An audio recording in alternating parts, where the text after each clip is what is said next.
You guys didn't think I was actually serious, did you? So I'm sure by now everyone knows, unless you've been living under a rock, that Spider-Man PS5 Remastered is coming to PC August 12th, I believe, and Miles Morales is also scheduled to be coming in the fall. Now, it should be told, I would be lying to you guys if I was 100% happy for this thing, but it actually doesn't really bother me at all. In fact, I do think it is a really, really good thing. So moving forward, I'm going to discuss some of the good and the pros that I have with this and some of the cons that I thought about in this whole situation. So starting with the pros, I think everyone knows what this means is mods. Modders are going to have a hell of a time with this game, and it is going to be beautiful to see what they come up with. We could get suits that we never got in the first game, more specifically the TASM 2 suit. We could also see Tom Holland's classic suit, I think, in No Way Home, and a bunch of other suits as well. In addition to the Ranger suits that we can get, we can also see the black suit, as well as other things.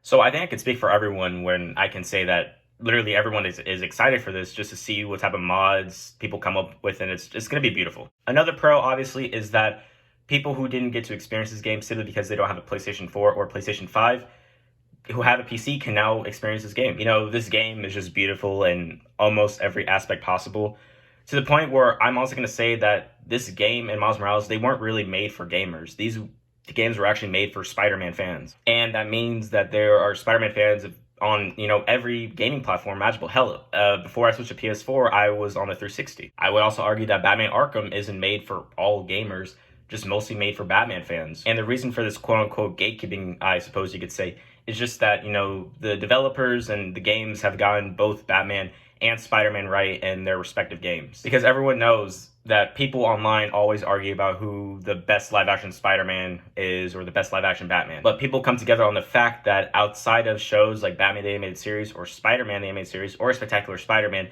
that the best iterations of both Batman and Spider-Man were in Arkham and the Insomniac universe. So it's very good that we get to share these games with the community who has also had an interest in these Spider-Man games, but just simply couldn't play them because they didn't have a PlayStation. And then I guess you could consider a pro. I mean, we all know it's going to be obvious, but the game is just going to look fantastic on PCs. The only issue, though, is that it seems like you might need to have like a really, really high-end PC in order for it to look better than what the PS5 has to offer.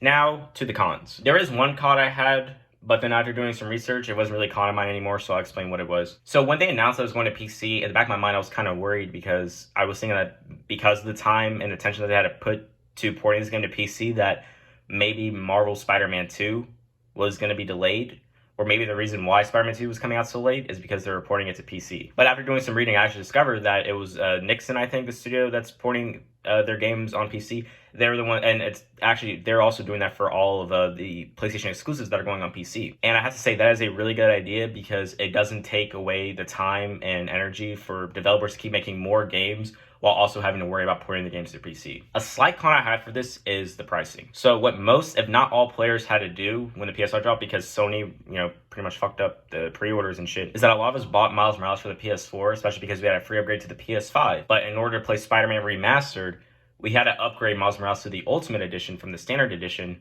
which a lot of people were unhappy about, and myself included, because the game and games were exclusive to the console. Where here on PC, you probably don't really have to pay as much for the game. You probably want to pay like maybe 40, maybe 50 bucks at the max. A lot of other people have spoken on this issue, and it doesn't really bother me that much considering that, we did upgrade and had to spend more money, but at the same time, we look at it, we spent 70 bucks on not one game, but two games, really. So that kind of evens it out right there, and also kind of evens out that, we had Spider-Man for about 4 years and Miles for 2. You can't really complain about this because we had both of the games for a really long time, so it's not really that big a deal. Now, here is the major con that I have, and with me, I am very much a keep that same energy. As we all know, every game you can get on Xbox, you can get on PC, but not every game you can get on PC, you can get on Xbox. So for years, I've always been saying, why would I just keep buying more and more Xboxes when I could just buy a PC? Now, given that Sony is starting to do the same thing with PC, and let's be honest, we can all assume that one day, PC are going to start getting these exclusives on launch day. In fact, I believe Sifu was on PC on day one as well. I could be wrong, though. So at one point, I am probably going to stop buying PlayStations if everything is just going to be on PC and just start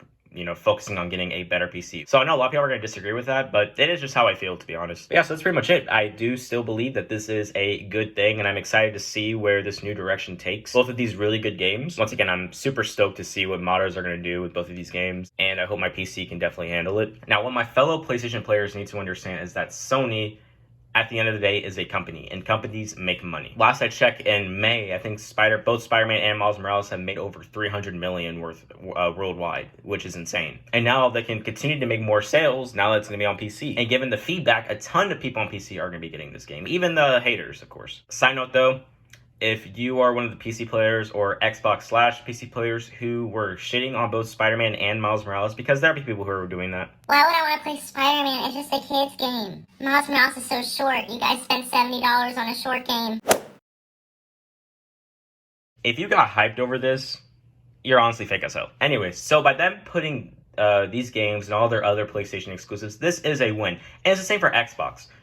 When they put their stuff on PC. I'm not saying otherwise. Then again, though, I do understand some of the outrage because Xbox's main focus is the Game Pass with Sony's being exclusives. And I'm going to be honest, if Sony loses all their exclusives, then they don't really have much to offer. Especially for players who do prefer exclusivity over, I guess you could say, quantity for the most part. Also, another side note, I am actually making a tribute video as a open arms welcome to PC players.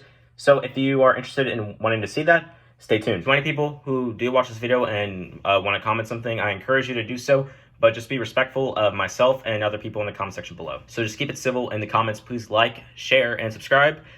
Hit the bell too so you can notify when I upload, and I'll catch you guys in the next video or live stream. Peace out.